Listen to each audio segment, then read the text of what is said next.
네, 안녕하세요. 경기도 교육청 장학사 안선영입니다. 요즘 제일 많이 하는 말이 미래인 것 같아요. 미래라는 얘기를 제일 많이 듣고 저희 동네에서는 심지어 이제 혁신교육 끝났대, 미래교육이래 이런 말도 많이들 해요. 미래는 영원히 오지 않아요. 그 미래가 늘 현재로 오는 거잖아요. 근데 또 예측은 해야 돼요. 어떻게 될 것이다라는 예측을 하면서 대비는 해야 되겠죠. 근데 여러 의견들이 있어요. 미래를 예측하는, AI 시대를 예측하는 사람도 있고, 다양한 미래를 예측을 해요. 그런데 그 중에 하나가 뭐가 있냐면, 분권, 자치. 점점 더 소분화된 아주 작은 단위의 자치들을, 이야기들을 미래 사회에 얘기해요. 우리가 국가주의, 전체주의, 나라를 위하여 나 하나쯤은 희생하는, 뭉쳐야 산다, 흩어지면 죽는다. 지금 코로나 흩어져야 살잖아요. 그렇게 전체주의적이고 국가에 의해서 일사불란하게 움직이는 것들이 효율적인 시대가 있었어요. 그런데 이제 앞으로 미래는, 우리 아이들은 요즘 돈도 다 자기 먹은 거 순두부 6,500원, 된장찌개 5,500원 각자 계산하고 나가서 식당 아줌마 힘들어할 만큼 각자. 근데 그게 요즘 아이들에겐 하나도 이상하지 않은 그런 시대가 지금 도래하고 있다는 의미에서 작은 단위의 자치, 이런 얘기를 좀 말씀드리려고 합니다. 이제 교육자치라는 말씀을 조금 드리려고 해요. 그런데 교육자치도 어려운데 미래형 교육자치라는 얘기를 교육부에서 하고 있어요. 그 미래형 교육자치가 뭔지 말씀을 드리면서 이제 교육자치의 흐름들이 어떻게 지역에서 벌어지고 있는지를 말씀드리려고 하는데, 교육부에서 하고자 하는 미래형 교육자치 협력지구의 가장 큰 특징은 교육자치를 지원하는 거거든요. 그런데 교육자치라고 하는 게 지금 현재 법적으로 교육자치는 광역까지 되어 있잖아요. 그리고 일반자치는 기초, 시군구까지 이렇게 되어 있고, 그런데 법적인 교육자치를 떠나서 시군구에, 그다음에 교육지원청과의 협업을 통한 요 시군구 단위의 교육자치 지원이 1차, 요것을 어떤 두 기관이 함께 근무하는 센터 구축이라는 걸로 시군구 단위의 교육자치랑 그거보다 조금 더 작은 단위의 동단위의 어떤 협력 체계를 구축하는 그런 지원 사업으로 미래형 교육자치 협력지구라는 것을 하고 있어요. 네, 예를 들면 이제 지자체에는 CYS 넷이라고 하는 기구들을 보통 갖추고 있거든요. 이게 이제 여성가족부에서 이 정책을 만들어서 법령에 의해서, 청소년 기본법이라는 법령에 의해서 어쨌든 지자체마다 이렇게 위기학생 지원 시스템이 있어요. 제가 저희 지역에 그 CYS 넷에 참여를 해보니까 PC방 아저씨도 계시고 약국 약사님도 계시고 정신과 의사도 계시고, PC방 아저씨가 얘가 학교에 가 있어야 할 시간인데 PC방에 있단 말이에요. 그래서 이 아이가 왜 지금 학교를 안 가고 여기 있지? 발굴이죠. 들어가 보니까 얘는 약물 치료도 필요하고 정신 상담도 필요해요. 그래서 그 네트워크에서 이제 이 아이에게 약물 치료나 정신과 상담을 했어요. 더 들어가 보니까 이 아이의 가정 지원이 더 시급했던 거예요. 아버지 알코올 치료도 필요했고, 그런 다양한 복지 정책까지도 연결되어 있는 이 한 아이의 문제가 그 한 아이로 끝나지 않는다는 거죠. 그래서 이런 아주 네트워크를 구성해서 이 아이를 지원하고자 하는 이런 정책들이 지자체에 이렇게 있어요. 그런데 다시 생각해보니까, 교사 입장에서 생각해보면 학교에는 더 많은 아이들을 발굴할 수 있거든요. PC방에 학교 안 가고 PC방에 와 있는 애가 소수라면 학교에는 지금 긴급하게 지원받아야 할 아이들이 굉장히 많고, 그 아이들을 가장 일선에서 그 형편을 아는 사람들이 교사들이란 말이에요. 그런데 선생님들은 그 아이들이 안타깝고 또 그 아이들을 지도하느라고 너무나 많은 에너지를 쓰느라 다른 아이들을 지도하지 못할 만큼 이런 현상들이 벌어지고 있는데, 그 학교하고 연결되어 있는 윗센터랑 지자체가 가지고 있는 CYS 넷은 연결 구조가 없는 거예요.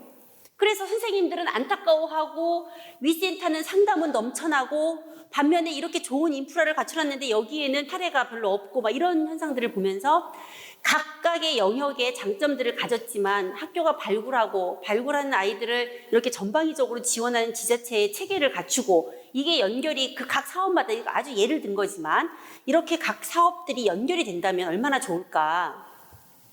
학교 도서관, 집에서 갈 수 있는 가장 가까운 곳에 도서관인데 지역 주민들은 쓸 수 없는 거예요. 이 학교 도서관이 지역 주민들에게 개방이 된다면, 그러면 선진국의 척도가 우리 집에서 얼마나 가까이에 도서관이 많냐가 선진국의 척도라면서요. 학교 도서관이 지역 도서관이 된다면, 그렇게 학교 것 따로 지역 것 따로가 아니라 그렇게 각자 가지고 있는 물적 자원이나 뭐 이런 시스템들을 협력할 수 있는 이런 구조, 그런 플랫폼들을 한번 갖춰보자.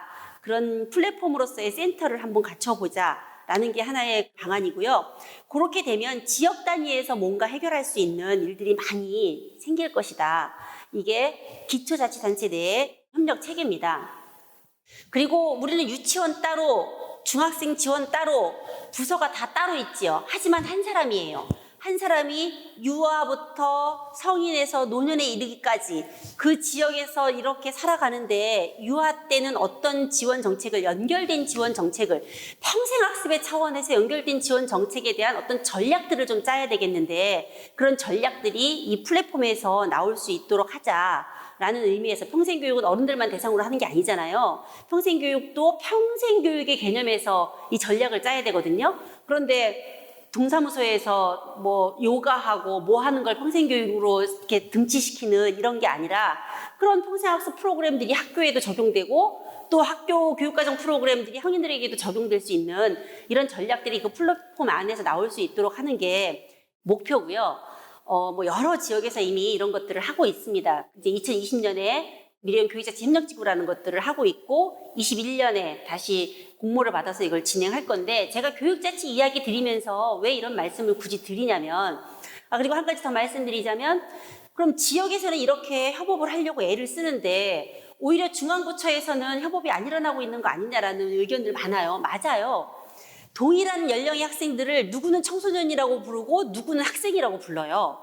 그게 법령에 따라서, 중앙부처에 따라서 동일한 대상을 아동이라고 부르기도 하고 청소년이라고 부르기도 하고 학생이라고 부르기도 하고, 각각, 그러니까 애가 학원도 가야 되고 학교도 가야 되고 지금 동일한 인물인데, 그 각각 가진 이 지원 체계들을 좀 정비해야 될 필요가 있다는 것들을 중앙부처도 좀 공감을 해서, 그래서 중앙부처도 이렇게 미래형 교육자치 협력지구 교육부, 뭐 도시재생, 국토부 이런 여러 부처들이 지금 MOU를 맺어서 함께 공동 지원을 하는 방안들을 그 중앙부처 차원에서도 이렇게 하고 있어요. 그런데 제가 교육자치라는 말씀을 드리면서 이 사업을 왜 말씀드리냐면, 자치라고 하는 것은 누가 주는 게 아니에요. 내가 획득하는 거예요. 자치라고 하는 게 뭐냐면, 내 문제를 내 스스로 결정하는 거가 자치잖아요. 내 문제를 내 스스로 결정하기 하려면 그들이 가진 권한을 내가 요구해서 가지고 와야 돼요. 그래서 그런 그 권한들을 나에게 줘라고 할 수 있는 그런 시스템을 만드는 거고, 또 그 권한을 가진 중앙부처들도 당신들이 무엇이 필요한지, 그 권한을 무엇을 주면 되겠는지, 뭐 이런 것들을 이제 좀 정리를 좀 해야 될 시기가 왔고요. 제가 아까 미래를 그렇게 내 문제를 내 스스로 결정할 수 있는 작은 단위의 자치들이 이제 미래 사회를 예측하는 한 파트일 거다라고 말씀을 드렸습니다. 교육자치를 사전적 의미로 보면, 교육이라는 파트에 주민의 참여의식을 높이고요. 그 다음에 흑산도에 사는 아이랑 강남에 사는 아이가 지금 똑같은 교육을 받고 있어요. 국가 수준 교육과정에서는. 그런데 흑산도의 아이는 그 지역 특성에 맞는 교육을 요구해야 되고요. 강남에 사는 아이들은 또 강남의 그 특성에 맞는 그곳에서 살아가는데 필요한 교육이 또 따로 있을 거예요. 그래서 각 지방 실정에 맞는 적합한 교육 정책들이 나와야 돼요. 그 지역에 살고 있는 아이들이 그 지역에서 살아갈 수 있는 교육 정책들.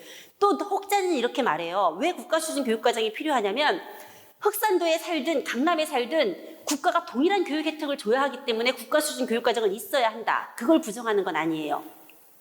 대한민국에 사는 사람이라면 적어도 이 정도의 교육은 받아야 한다라고 하는 기준, 그거를 국가 수준 교육과정이라고 한다면, 그것을 일정 정도 부분 국가가 책임지고 일정 부분은 그 지역에서 교육계획을 세워서 그 지역에 맞는 교육을, 정책계획을 입안하고 그것을 할 수 있는 힘을 지역에서 길러야 하는, 이게 가장 핵심적인 교육자치의 목표거든요.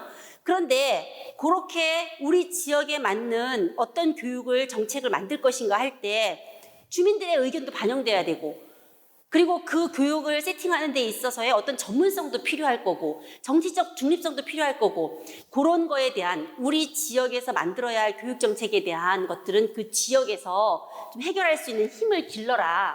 그게 이제 미래형 교육자치 협력지구가 목표하고 있는 모습이기도 합니다. 제가 이제 저희 지역 예를 들어보면 저희는 시군구 단위의 지역 혁신교육 포럼이라는 조례가 있어요.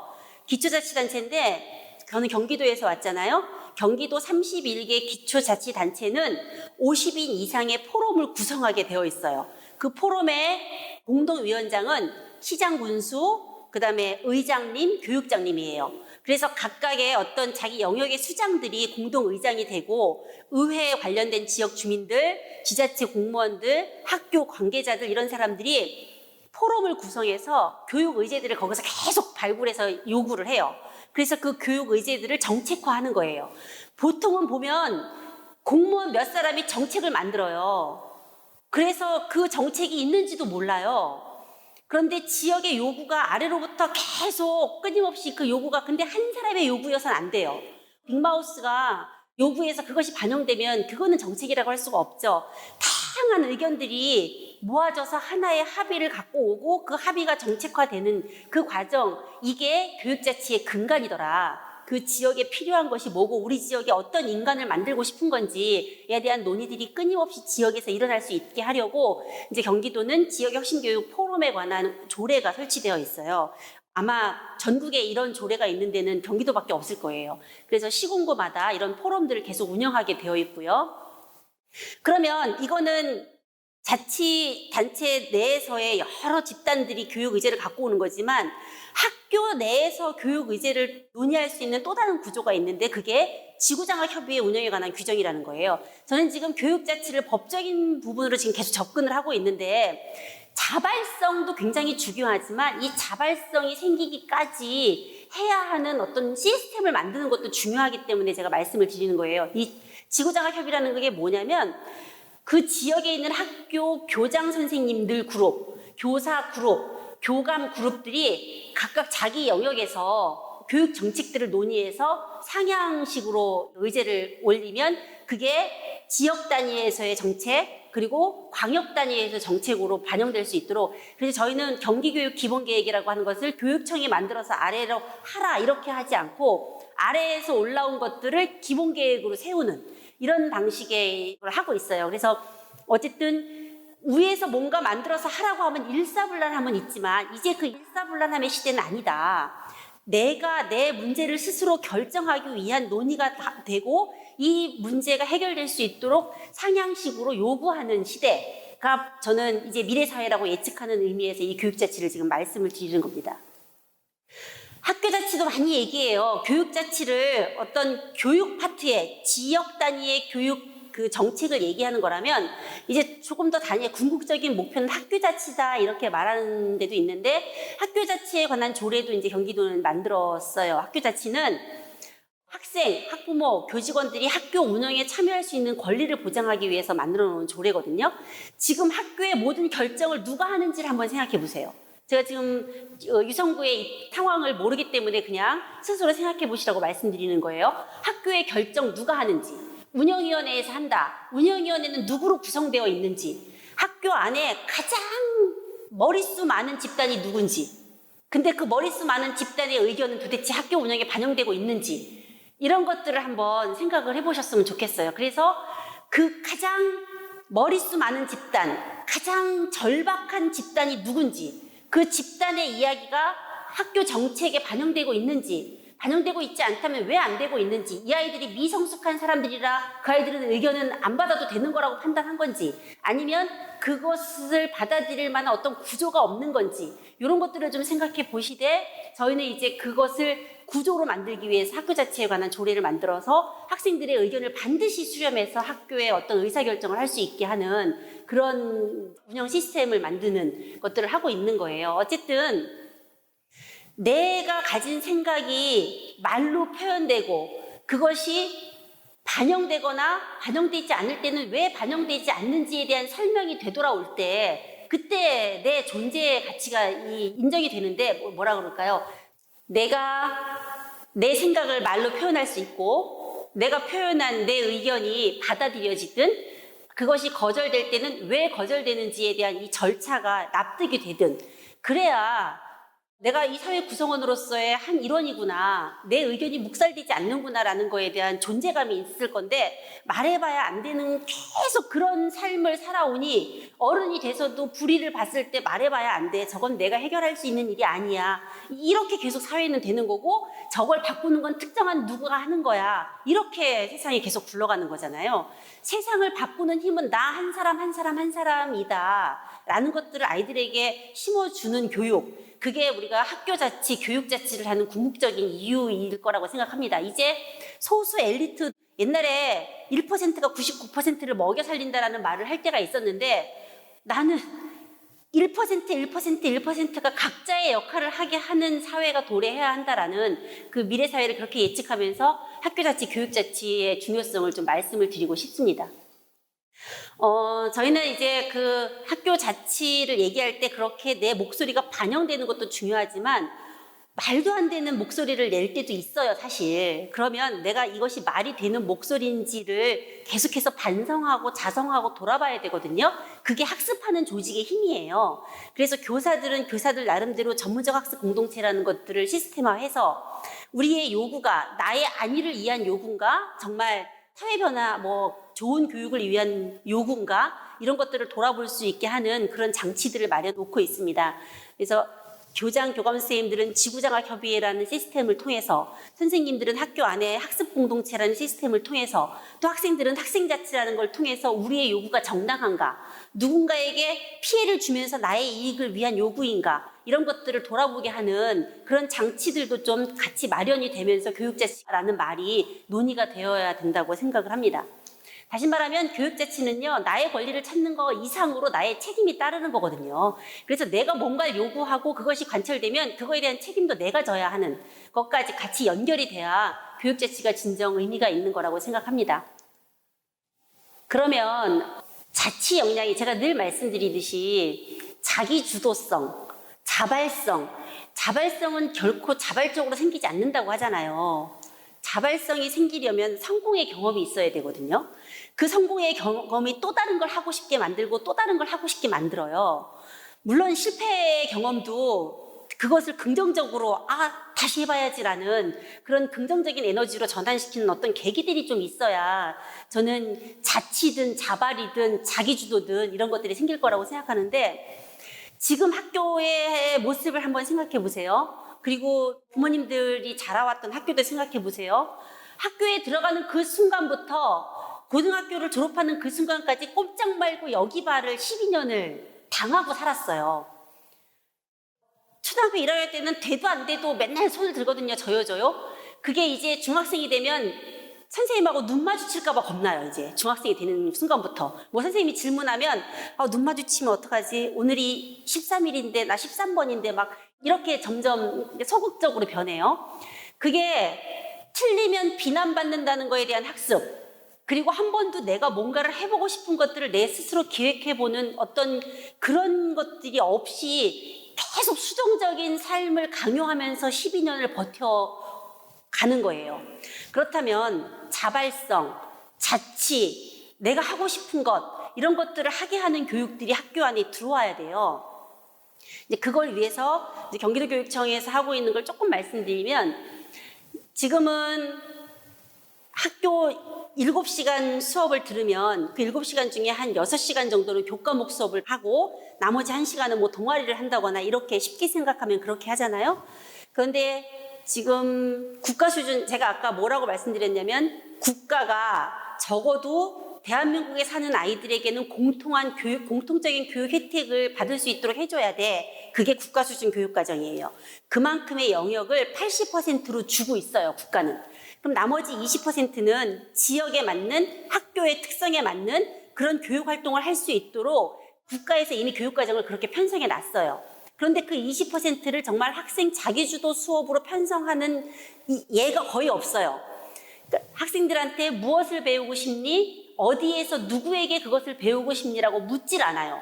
이제 네가 무엇을 더 배우고 싶은지, 그것을 어디에서 누구에게 배우고 싶은지를 물어서 자기가 배우고 싶은 것들을 배울 수 있게 해주는 그리고 그런 아이들이 교실이라는 학년이라는 것에 갇혀 있지 않고 그걸 배우고 싶은 아이들끼리 헤쳐 모여서 한번 주도적으로 뭔가 프로젝트 수업을 해볼 수 있는 그런 것들을 해보자라고 해서 저희가 20%는 프로젝트 수업으로 지금 기획을 하고 있습니다. 아예 교육과정을 그렇게 편성할 수 있게 제도화했어요. 그래서 그 20%는 그런데 부모님들이 이런 걱정들을 하세요.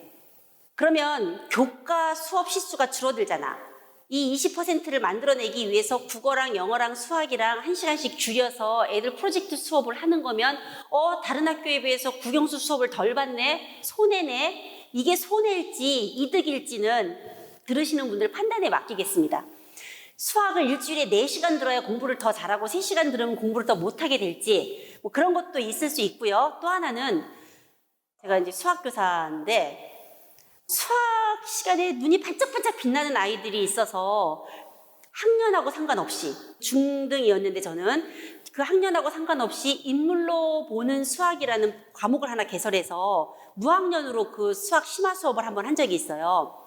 20%를 줄인 그 시수에 정말 자기가 수학을 좋아한다면 그 수학 프로젝트 수업을 해도 되는 거예요. 자기가 잘하는 거, 할수록 재밌는 거 그런 것들을 할 수 있는 여백을 좀 주자. 그랬을 때 교육과정 결정권이라고 저희는 표현하거든요. 교육과정 선택권도 아니에요. 교육과정 선택권이라는 것은 누군가가 또 개설해 놓은 걸 내가 선택하는 거예요. 교육과정 결정권. 나는 수학을 배우고 싶어요. 나는 기타를 배우고 싶어요. 나는 뭘 배우고 싶어요. 기타를 배우고 싶은 아이들끼리 그 동네 사는 아이들이 헤쳐 모일 수 있게. 동일 생활 영역, 그 생활권 안에 학교가 3-4개 있다면 그 3-4개의 학교가 80%는 각자 과목 수업을 받고 일정한 하루는 20%만큼 헤쳐 모여서 자기가 잘하는 거, 배우고 싶은 것들을 배울 수 있게 하는 이런 교육과정 결정권의 영역을 좀 주는 방향으로 학교 운영이 되면 어떨까라는 차원에서 저희가 지금 그 경기도교육청은 요걸 지금 기획을 했고 그런 학교들을 혁신학교의 버전 업으로 지금 준비를 하고 있습니다. 걱정이 되실 수도 있겠지만 이제 학생들이 그렇게 자기가 배우고 싶은 것들을 배웠을 때 어떤 시너지가 있는지 저희의 실험을 통해서 한번 보여주고 싶습니다.